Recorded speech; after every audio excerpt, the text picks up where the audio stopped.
ibu-ibu yang terkasih dalam nama Tuhan, ada shalom, ada sukacita, amin. Yang bersukacita sama-sama kita pujain ini. Sama-sama kita katakan Yesus kembali.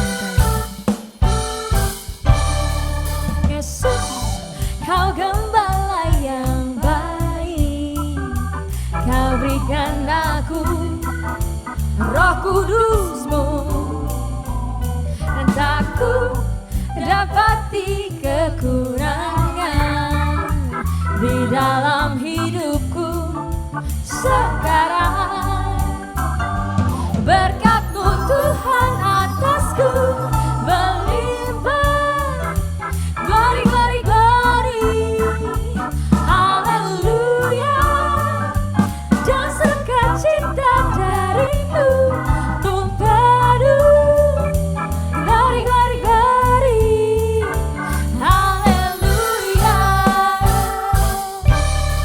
Yesus, kau gembala yang baik, kau berikan aku Roh Kudus-Mu, dan takku dapati kekurangan di dalam hidupku sekarang.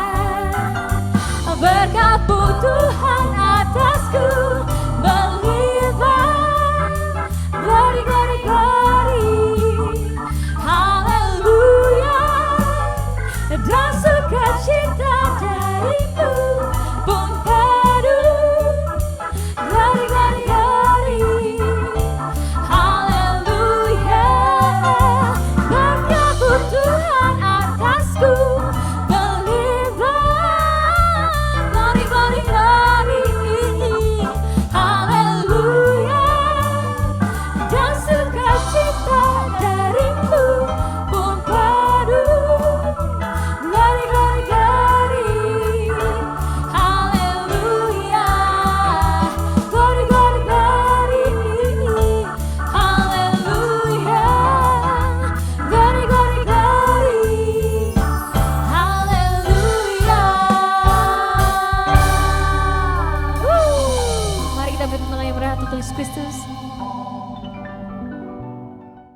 Mari ibu-ibu yang terkasih dalam Tuhan, kita siapkan hati kita untuk menyembah Tuhan pada ibadah yang luar biasa ini.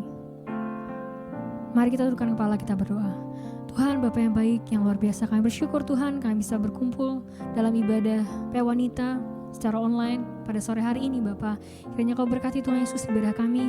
Biarlah bukanlah ibadah yang biasa Tuhan, melainkan ibadah yang luar biasa, sehingga kami Tuhan Yesus bisa menjadi wanita-wanita yang kuat, wanita-wanita yang berada di dalam tangan-Mu Tuhan Yesus.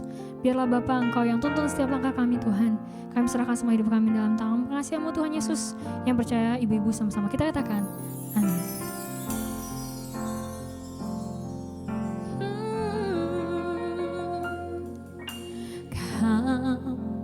Ku kagumi dalam hati, kasih-Mu tiada duanya.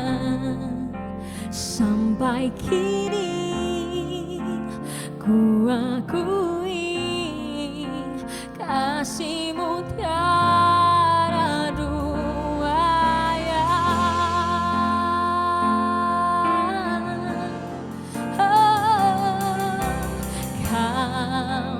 Ku kagumi dalam hati, kasih-Mu tiada duanya.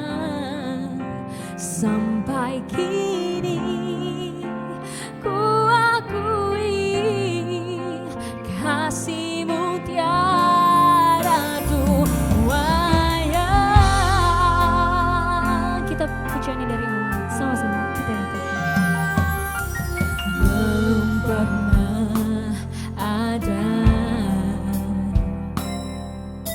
kasih di dunia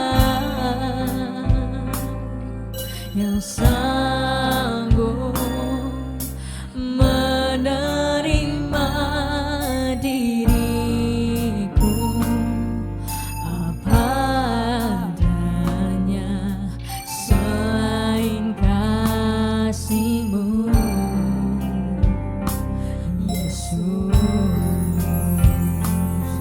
Sungguh tiada lagi, sungguh tiada lagi, dan kasih seperti ini yang sanggup mengubahkan hidupku menjadi baru.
persilakan kepada hambanya.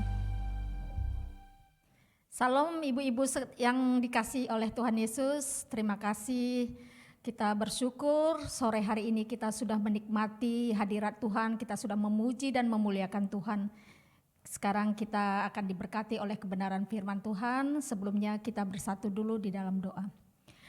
Bapa kami yang di surga, Bapa yang kami panggil di dalam nama Tuhan Yesus Kristus, terima kasih Bapa buat sore hari ini Bapa. Kami sungguh adalah orang-orang yang berbahagia Tuhan, karena sore hari ini Tuhan kami masih boleh Tuhan menikmati hadirat-Mu. Kami boleh memuji dan memuliakan nama-Mu Bapa. Terima kasih ya Tuhan Yesus, terima kasih Bapa. Saat ini Tuhan kami juga rindu diberkati oleh kebenaran firman-Mu Tuhan. Kami rindu Tuhan urapilah kami semua ibu-ibu yang hadir dan mendengarkan firman-Mu sore hari ini Bapa. Biar Tuhan kami semua diubahkan Tuhan. Kami semua menjadi tanah yang subur Tuhan. Ketika firman-Mu ditaburkan Bapa, biarlah firman-Mu itu akan bertumbuh, berakar, bahkan berbuah lebat di dalam kehidupan kami. Terima kasih Bapa yang baik. Urapi juga hamba pribadi Tuhan yang sudah Engkau pakai Tuhan untuk menjadi saluran berkat-Mu sore hari ini Bapa. Urapi hamba, sembunyikan hamba di bawah kaki salib-Mu Bapa. Biar hanya Engkau saja yang ditinggikan, hanya Engkau saja yang dimuliakan. Terima kasih Bapa yang baik, terima kasih. Kami siap diberkati oleh firman-Mu. Di dalam nama Tuhan Yesus sama-sama kita katakan amin. Salam ibu-ibu yang dikasihi oleh Tuhan. Saat ini kita akan sama-sama belajar kebenaran firman Tuhan yang kita ambil dari kitab Amsal 16 ayat 32. Tema kita sore hari ini adalah penguasaan diri. Kita akan baca Amsal 16 ayat 32. Kita baca bersama-sama. Orang yang sabar melebihi seorang pahlawan. Orang yang menguasai dirinya melebihi orang yang merebut kota. Seperti tadi saya sudah katakan bahwa tema kita sore hari ini adalah penguasaan diri. Penguasaan diri adalah salah satu dari buah-buah roh yang terdapat di dalam Alkitab yang tertulis di Galatia 5 ayat 22 sampai 23. Mari kita baca kembali apa yang dikatakan oleh Galatia 5 ayat 22. Kita baca, tetapi buah roh ialah kasih, sukacita, damai sejahtera, kesabaran, kemurahan, kebaikan, kesetiaan, kelemah lembutan, penguasaan diri. Tidak ada hukum yang menentang hal-hal itu. Amin. Jadi sore hari ini kita belajar dari buah-buah roh yaitu tentang penguasaan diri. Apa sih penguasaan diri itu? Penguasaan diri artinya kemampuan atau mengatur dan mengendalikan diri sendiri. Jadi penguasaan diri artinya kemampuan kita untuk mengontrol, mengatur dan mengendalikan diri kita sendiri. Ketika ada suatu persoalan atau peristiwa atau keadaan di mana mungkin hal itu tidak kita inginkan. Di situ dibutuhkan penguasaan diri kita sendiri. Penguasaan diri ini banyak, apalagi di saat-saat pandemi saat sekarang ini. Begitu banyak masalah persoalan yang dialami oleh semua orang. Bukan kita saja orang-orang Kristen, tapi semua orang di dunia ini ketika masalah pandemi ini banyak persoalan. Persoalan ekonomi, persoalan pekerjaan, persoalan usaha. Jadi banyak sakit penyakit, banyak persoalan yang dialami oleh umat manusia saat ini. Tetapi saat ini dibutuhkan penguasaan diri. Bagaimana kita menguasai diri kita sendiri ketika kita mengalami suatu masalah atau suatu keadaan yang tidak kita inginkan dalam kehidupan ini. Jadi menguasai diri itu juga ada berbagai macam contoh, misalnya bagaimana kita menguasai diri dari keinginan hawa nafsu. Di Di Alkitab dikatakan 1 Korintus 7 ayat 9. 1 Korintus 7 ayat 9, demikian firman Tuhan. Tetapi kalau mereka tidak dapat menguasai diri, baiklah mereka kawin. Sebab lebih baik kawin daripada hangus oleh hawa nafsu. Jadi di sini artinya bagaimana kita menguasai diri atas keinginan hawa nafsu itu sendiri. Alkitab mengatakan bahwa lebih baiklah mereka kawin daripada mereka hangus oleh karena hawa nafsu. Jadi firman Tuhan semua mengatur bagaimana kita menguasai diri. Karena kalau kita tidak dapat menguasai diri, itu akan mengakibatkan dosa dalam kehidupan ini. Jadi Tuhan tahu bahwa kita umatnya, Tuhan tahu kelemahan kita, Tuhan tahu keadaan kita, Tuhan tahu semua masalah persoalan kita. Makanya di Amsal 16:32 tadi dikatakan bahwa kita harus bisa menguasai diri. Karena apabila kita tidak bisa menguasai diri, itu akan mengakibatkan dosa. Contohnya tadi, kita harus bisa menguasai diri dari hawa nafsu. Firman Tuhan bilang, kalau kita tidak bisa menguasai diri di dalam hawa nafsu, lebih baik kita kawin daripada kita hangus oleh hawa nafsu itu sendiri. Yang kedua, kita harus bisa menguasai diri dari karakter atau watak pribadi. Ini juga dikatakan di firman Tuhan di Titus 1 ayat 8. Titus 1 ayat 8, kita sama-sama belajar bagaimana Tuhan mengingatkan. Titus 1 ayat 8, demikian firman Tuhan, melainkan suka memberi tumpangan, suka akan yang baik, bijaksana, adil, saleh, dapat menguasai diri. Jadi ini semua adalah sifat atau karakter, watak pribadi kita. Bagaimana kita harus bisa menguasai diri dengan atau hubungan kita dengan sesama kita. Begitu juga di Titus 2 ayat 6.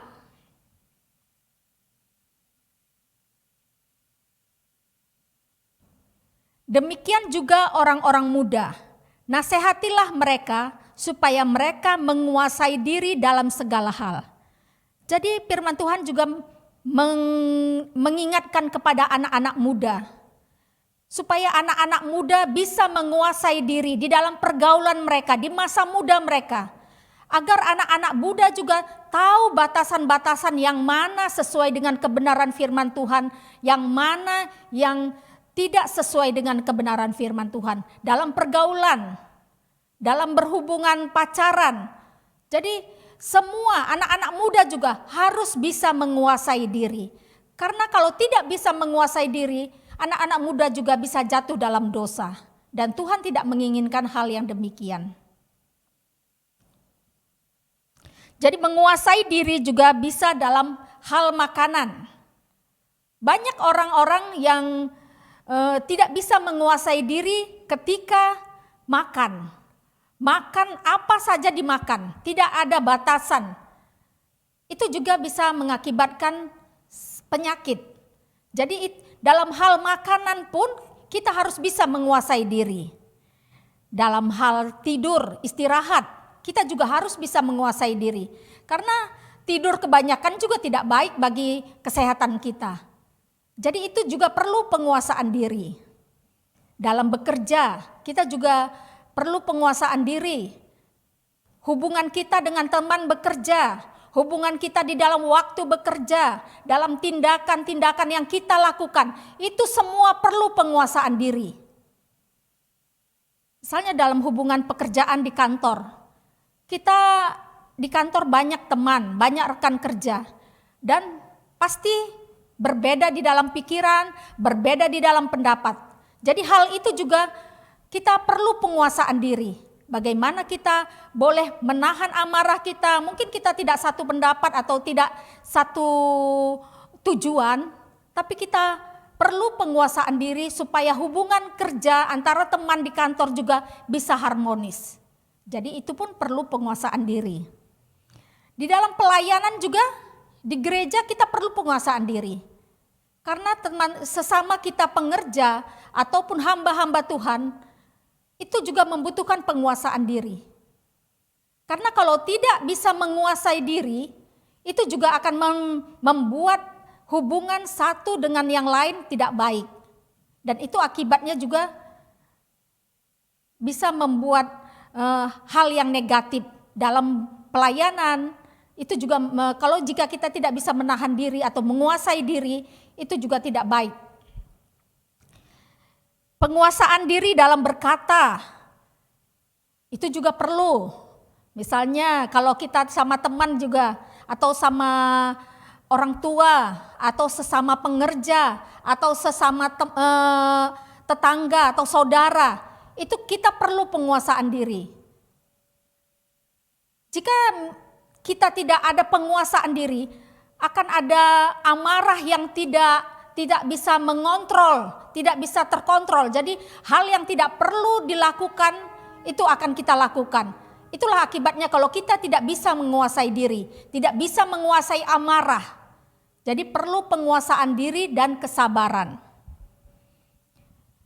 Begitu juga di dalam hal kelimpahan. Ketika Tuhan memberkati kita dengan berlimpah-limpah, Tuhan juga mau kita ada penguasaan diri. Tuhan memberkati kita dengan kelimpahan. Ketika kita tidak ada penguasaan diri, hal itu akan membawa dampak yang tidak baik bagi kehidupan kita pribadi maupun bagi orang lain. Jadi dalam segala hal apapun dalam kehidupan ini, kita semua perlu penguasaan diri. Di dalam kekurangan pun kita perlu penguasaan diri. Jadi mungkin seperti saat pandemi saat ini, kita tahu masalah ekonomi banyak sekali berpengaruh pada semua kehidupan masyarakat, khususnya Indonesia, khususnya gereja kita. Banyak sekali orang terdampak oleh di dalam ekonomi. Jadi di dalam kekurangan juga kita perlu penguasaan diri. Jangan menghalalkan segala cara supaya kita mendapatkan penghasilan atau mendapatkan uang lebih. Tuhan mau kita punya penguasaan diri di dalam kekurangan kita. Sehingga nama Tuhan ditinggikan, nama Tuhan dipermuliakan. Kita tahu bahwa Tuhan kita Maha tahu. Dia turut bekerja di dalam segala sesuatu. Tidak ada perkara apapun yang terjadi dalam kehidupan kita tanpa sepengetahuan Tuhan. Jadi di dalam penguasaan diri ini kita perlu pertolongan Tuhan. Kita perlu pertolongan Roh Kudus. Karena tanpa kekuatan, tanpa Tuhan kita tidak mampu.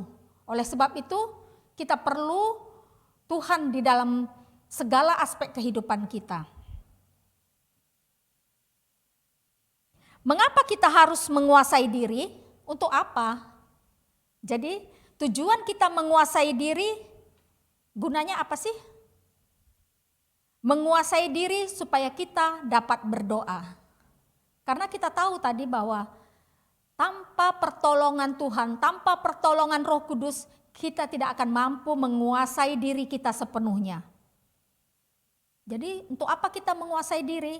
Supaya kita dapat berdoa. Itu kita bisa baca di 1 Petrus 4 ayat 7.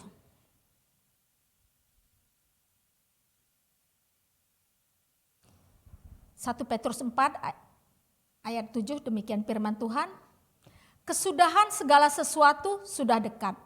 Karena itu kuasailah dirimu dan jadilah tenang supaya kamu dapat berdoa. Amin. Jadi firman Tuhan berkata bahwa kesudahan segala sesuatu sudah dekat. Karena itu kuasailah dirimu, jadilah tenang supaya kamu dapat berdoa.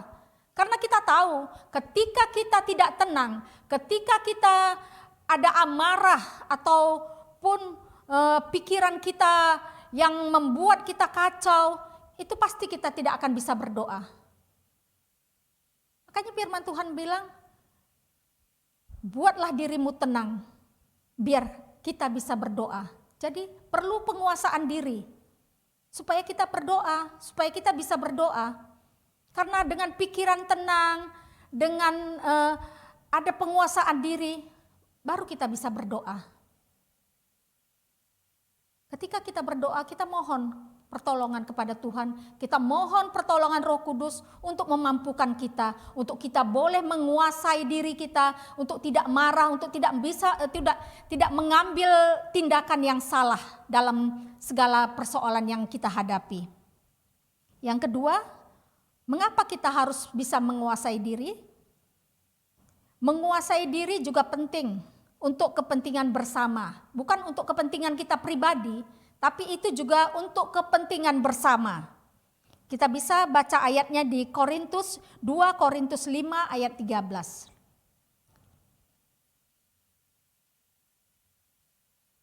Sebab jika kami tidak menguasai diri, hal itu adalah dalam pelayanan Allah. Dan jika kami menguasai diri, hal itu adalah untuk kepentingan kamu. Jadi ada hal-hal yang perlu kita kuasai diri kita, itu bukan untuk kepentingan kita pribadi, tapi itu untuk kepentingan bersama. Misalnya di dalam pelayanan.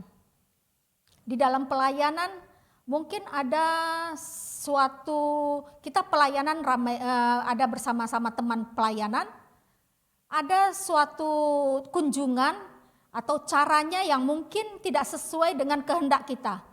Tapi kita harus bisa menguasai diri supaya itu semua baik untuk kepentingan bersama. Kita tidak mementingkan diri sendiri, tidak mementingkan pendapat kita sendiri.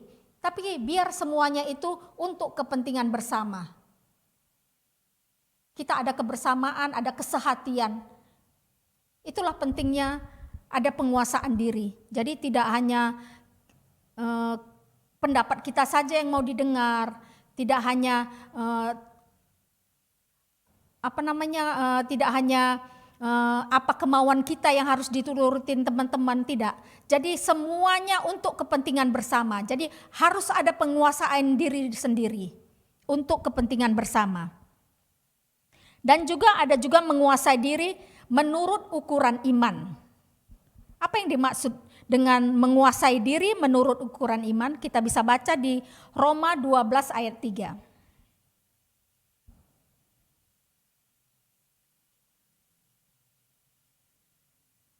Roma 12 ayat 3.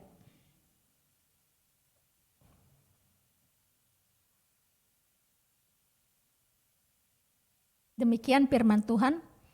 Berdasarkan kasih karunia yang dianugerahkan kepadaku, aku berkata kepada setiap orang di antara kamu, janganlah kamu memikirkan hal-hal yang lebih tinggi daripada yang patut kamu pikirkan.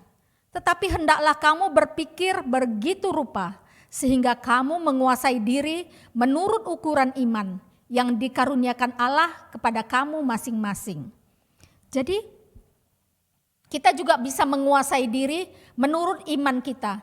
Jadi kita nggak perlu memikirkan hal-hal yang tinggi, yang mungkin itu bukan bagian kita, dan mungkin pikiran kita atau kemampuan kita tidak sampai di situ.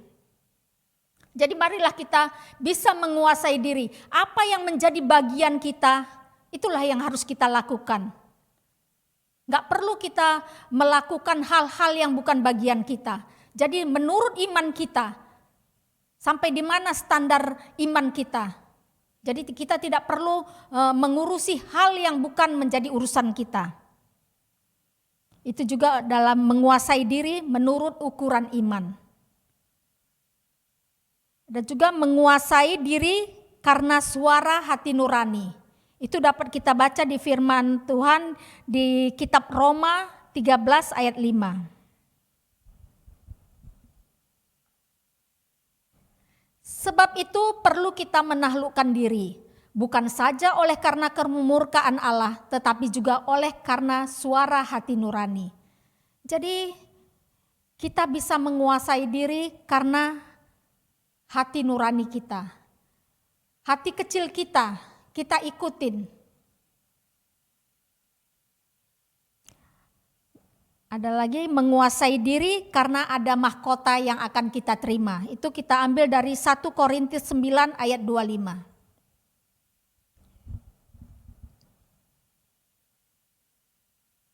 1 Korintus 9 ayat 25, demikian firman Tuhan. Tiap-tiap orang yang turut mengambil bagian dalam pertandingan menguasai dirinya dalam segala hal. Mereka berbuat demikian untuk memperoleh suatu mahkota yang fana, tetapi kita untuk memperoleh suatu mahkota yang abadi. Amin. Jadi ketika kita bisa menguasai diri, itu ada upahnya. Bukan mahkota yang fana, tapi mahkota yang abadi. Karena firman Tuhan menjanjikan bahwa ketika kita melakukan firman Tuhan, Tuhan itu disenangkan. Jadi ada mahkota yang akan kita terima, mahkota abadi. Jadi demikian mengapa kita harus menguasai diri? Supaya kita dapat berdoa. Kedua, untuk kepentingan bersama. Ketiga tadi, menurut ukuran iman kita. Keempat tadi, sesuai dengan hati nurani. Dan yang kelima, menguasai diri karena ada mahkota yang akan kita terima. Mengapa penguasaan diri begitu penting di dalam kehidupan ini? Karena kita tahu, tanpa penguasaan diri, pasti selalu membawa akibat yang tidak baik atau dosa di dalam kehidupan ini. Contohnya, ketika Kain tidak bisa menguasai diri, sehingga ia membunuh adiknya Habel. Mengapa Kain sampai membunuh adiknya Habel? Itu karena dia iri, karena dia cemburu. Persembahan Habel lebih dipercaya atau lebih dipuji oleh Tuhan. Dan itu membuat dia iri. Sehingga Kain membunuh adiknya Habel. Itu artinya Kain tidak bisa menguasai dirinya, tidak bisa menguasai pikirannya. Sehingga timbul rencana untuk membunuh adiknya. Begitu juga dengan Raja Saul. Raja Saul juga tidak bisa menguasai diri. Sehingga dia memburu Daud. Bahkan berencana untuk membunuhnya. Itu juga tidak ada penguasaan diri. Karena apa? Karena Raja Saul iri kepada Daud. Ketika pulang berperang, rakyat Israel memuji-muji. Mereka mengatakan bahwa Raja Saul membunuh beribu-ribu orang. Tetapi Daud membunuh berlaksa-laksa orang. Di situ iblis sudah mengintip. Dan membuat Raja Saul iri. Membuat Raja Saul cemburu pada Daud. Sehingga dia memburu atau berniat untuk membunuh Daud. Itu juga tidak ada penguasaan diri. Itu adalah contoh-contoh yang kita ambil dari Alkitab. Begitu juga banyak contoh di dalam kehidupan kita pribadi. Misalnya di dalam keluarga. Antara hubungan suami istri. Jika tidak ada penguasaan diri, rumah tangga akan hancur. Hubungan suami istri akan hancur. Begitu juga dengan anak-anak. Jika orang tua tidak ada penguasaan diri di dalam mendidik anak-anak, itu juga membawa dampak yang tidak baik bagi kehidupan anak. Begitu juga dengan hubungan saudara, hubungan keluarga, hubungan teman-teman di kantor, dimanapun kita berada, perlu penguasaan diri. Karena tanpa penguasaan diri, pasti menghasilkan hal yang tidak baik atau dosa. Bagaimana gambaran orang yang menguasai diri? Artinya, seperti apa sih orang yang bisa menguasai diri itu? Tadi kita baca bahwa menguasai diri itu seperti seorang pahlawan yang merebut kota. Itulah orang-orang yang bisa menguasai diri. Dia disebut seperti pahlawan. Pahlawan yang bisa menguasai kota artinya dia meraih kemenangan. Begitu juga dengan orang yang bisa menguasai diri. Dia bisa menahan amarahnya, bisa menahan emosinya. Sehingga keadaan tidak menjadi kacau balau. Atau dia meraih kemenangan. Iblis tidak disenangkan Itulah gambaran orang-orang yang bisa menguasai diri. Dia disebut pahlawan yang bisa yang menguasai kota. Yang kedua, bagaimana gambaran orang yang menguasai diri? Ia seperti seorang olahragawan. Seorang olahragawan akan berlatih sedemikian rupa sehingga dia boleh meraih kemenangan. Kita baca di 1 Korintus 9 ayat 25.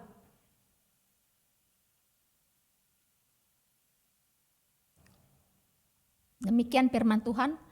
Tiap-tiap orang yang turut mengambil bagian dalam pertandingan menguasai dirinya dalam segala hal. Mereka berbuat demikian untuk memperoleh suatu mahkota yang fana, tetapi kita memperoleh suatu mahkota yang abadi. Jadi orang yang bisa menguasai diri ini disebut contohnya seperti seorang olahragawan di dalam pertandingan. Dia akan menguasai dirinya pada saat mana dia harus bertindak, pada saat mana dia harus beristirahat. Itulah seorang olahragawan, dia tahu saat-saat mana dia harus bertindak. Dia akan melatih dirinya sedemikian rupa. Seorang olahragawan adalah dia hanya memperoleh mahkota yang fana di dunia ini. Tetapi ketika kita bisa menguasai diri, kita akan memperoleh mahkota yang abadi di kerajaan sorga. Itulah yang dijanjikan Tuhan bagi orang-orang yang bisa menguasai dirinya.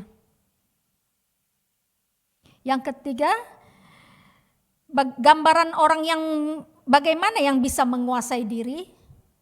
Orang yang bisa menguasai diri seperti nahoda. Kita baca di Yakobus 3 ayat 4.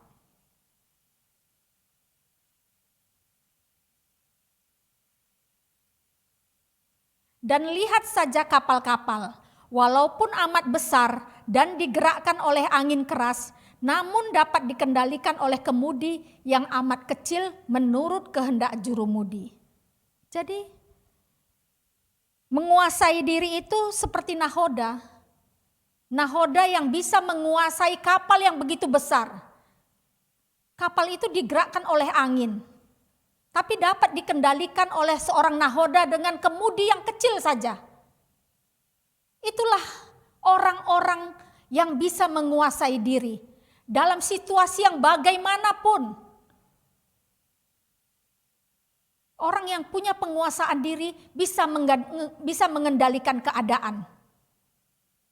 Itulah gambaran orang-orang yang bisa menguasai diri. Jadi ibu-ibu yang dikasihi Tuhan, sore hari ini kita belajar agar kita semua bisa menguasai diri kita. Ada penguasaan diri di dalam kehidupan ini. Baik di dalam keadaan kekurangan, baik di dalam keadaan kelimpahan, baik di dalam keadaan sukacita, baik di dalam keadaan duka cita. Kita semua perlu penguasaan diri. Di tengah-tengah keluarga kita, di tengah-tengah masyarakat, di tengah-tengah gereja kita perlu penguasaan diri. Bagaimana kita bisa mempunyai penguasaan diri dalam hidup ini, dalam pribadi kita? Tanpa Tuhan kita tidak sanggup, tanpa Tuhan kita tidak mampu. Oleh sebab itu, untuk memperoleh penguasaan diri, kita perlu belajar, kita perlu melatih dengan kita lebih dekat lagi kepada Tuhan. Kita berdoa, kita ada persekutuan dengan Tuhan. Kita ada pembacaan firman Tuhan setiap hari. Itulah yang akan membentuk kita, itulah yang akan merubah kita. Jadi ibu-ibu, sore hari ini kita belajar, kita mau melatih diri kita mau mengubah diri kita seturut dengan kehendak Tuhan. Yaitu kita punya penguasaan diri di dalam kehidupan ini. Apapun masalah persoalan kita, sakit penyakit, masalah ekonomi, masalah rumah tangga, masalah anak-anak, masalah pekerjaan, apapun. Mari kita punya penguasaan diri. di dalam hidup ini. Ada kata-kata bijak yang dikatakan oleh dunia gini. Terkadang kita harus mengalami kegagalan supaya kita tahu caranya untuk bangkit dan berdiri tegak kembali.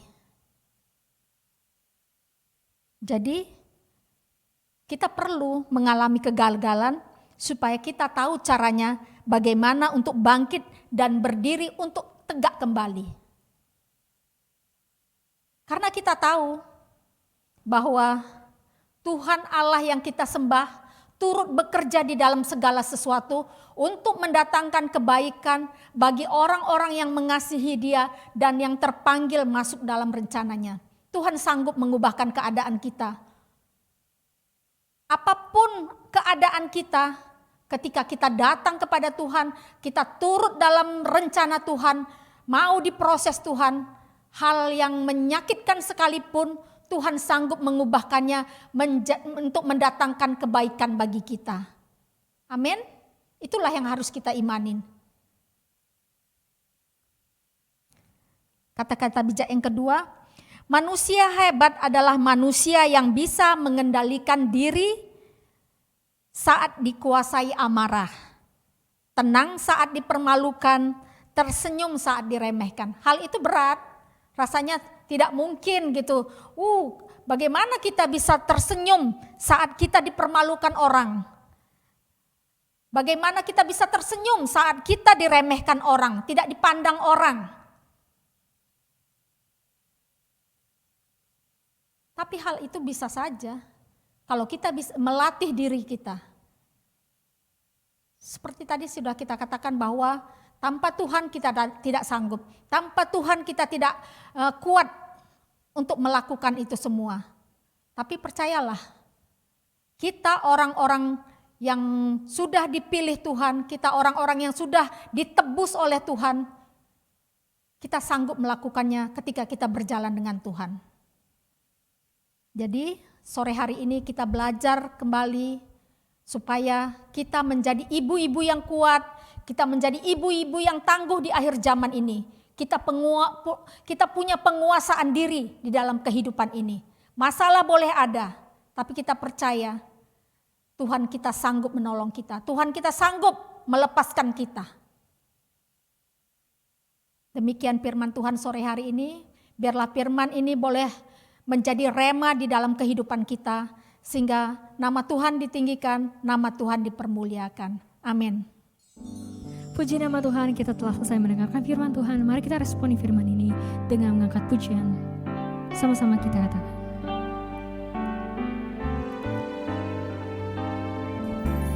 Ku kagum hormat akan Engkau. Ku kagum hormat akan Engkau. Kau Allah yang layak dipuji. Ku kagum akan Engkau.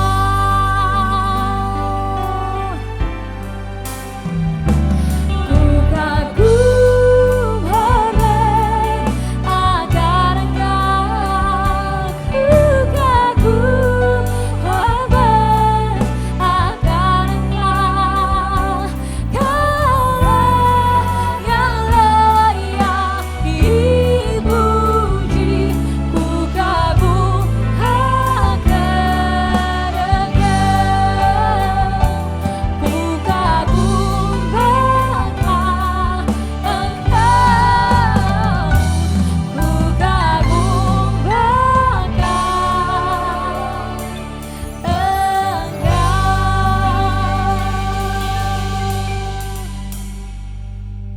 Kami informasikan bagi ibu-ibu yang terkasih yang ingin memberikan persembahan dapat mentransfer ke rekening di bawah ini, atau bila ibu-ibu memiliki mobile banking BCA dapat mengikuti video sebagai berikut. Shalom, bagi Bapak Ibu Saudara yang ingin memberikan persembahan atau perpuluhan melalui BCA Mobile Banking dapat mengikuti langkah-langkah sebagai berikut. Pertama, silakan masuk ke dalam aplikasi Mobile Banking BCA. Kemudian, masukkan kode akses. lalu klik menu QR di BCA Mobile. Silakan scan kode QR rekeningnya sudah tertera di layar. Pastikan lampu indikator sudah berwarna hijau. Lalu tentukan nilai persembahan dan pastikan informasi keterangan sudah sesuai. Kemudian klik OK.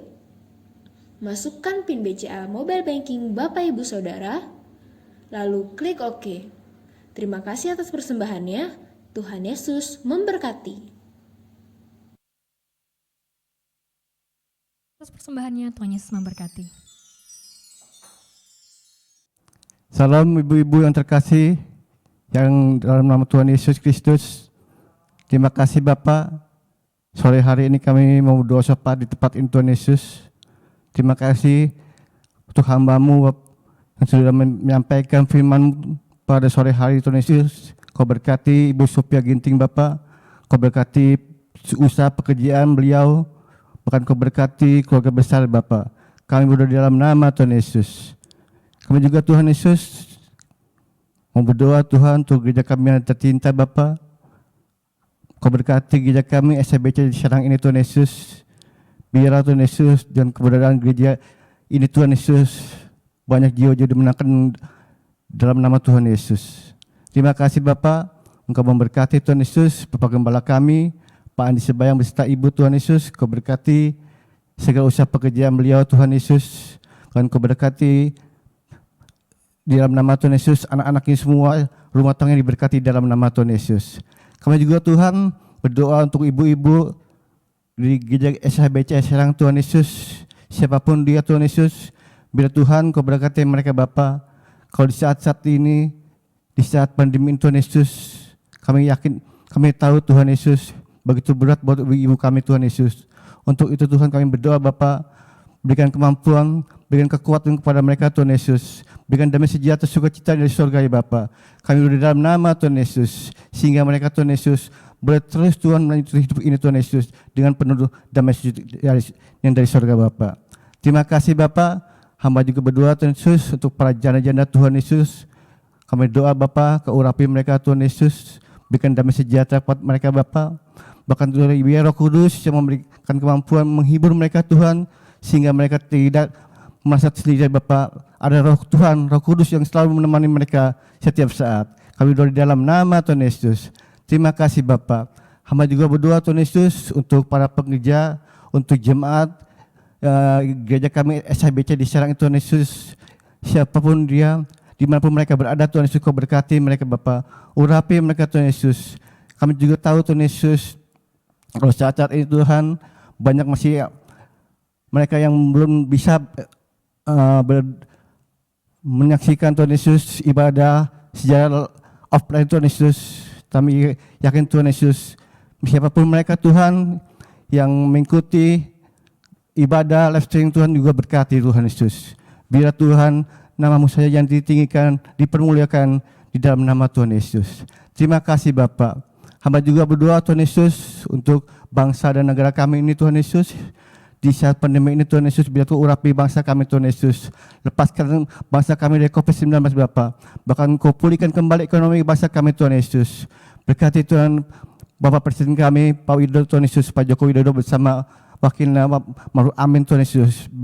Berikan mereka Tuhan Yesus hikmat dari surga Bapa. Sukacita yang melimpah Bapa, sehingga mereka Tuhan Yesus boleh memimpin bangsa ini Tuhan Yesus untuk keluar dari pandemi COVID-19 ini Bapa. Berkati juga Tuhan Yesus para gubernur, para pemimpin daerah Tuhan Yesus, baik yang di daerah maupun di kota Bapak, sampai ke pelosok-pelosok desa Tuhan Yesus, di mana tempat kami berada Tuhan Yesus. Berkati mereka semua juga Tuhan Yesus. Berikan mereka hikmat juga dari surga Bapa, sehingga mereka Tuhan Yesus boleh bahu-membahu memulihkan bangsa ini Tuhan Yesus, dan keluar dari COVID-19 ini Bapa. Di dalam nama Tuhan Yesus. Terima kasih Bapa. Terima kasih Tuhan Yesus. Berkati juga para keluarga kami Tuhan Yesus, siapapun dia Tuhan Yesus, berkati mereka Bapa. Di dalam nama Tuhan Yesus. Terima kasih Bapa. Terima kasih Tuhan Yesus. Akhirnya Tuhan berserahkan Tuhan Yesus. Tuhan Yesus doa seperti dalam tangan pengasihan Bapa. Hanya di dalam nama-Mu saja Tuhan Yesus amat telah mengucap syukur dan berdoa haleluya, puji Tuhan. Amin. Tuhan memberkati engkau dan melindungi engkau.